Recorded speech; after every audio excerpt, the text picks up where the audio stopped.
这就是廣東最有 face 的甜品。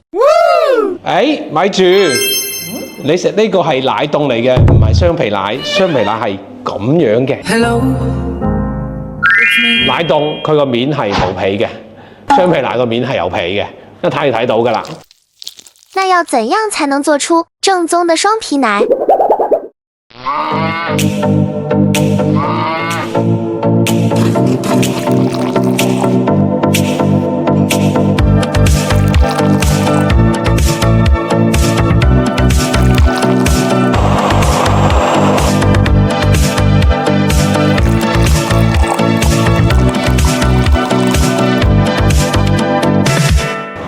點為之有個雙皮奶熟呢？就係你擰一擰佢，個旋轉去到中間，咁樣就叫做熟啦。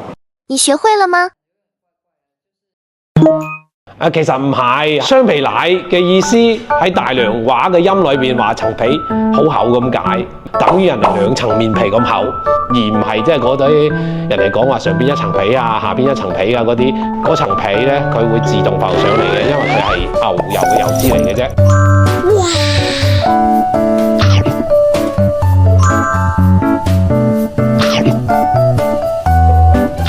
好食，整多啖。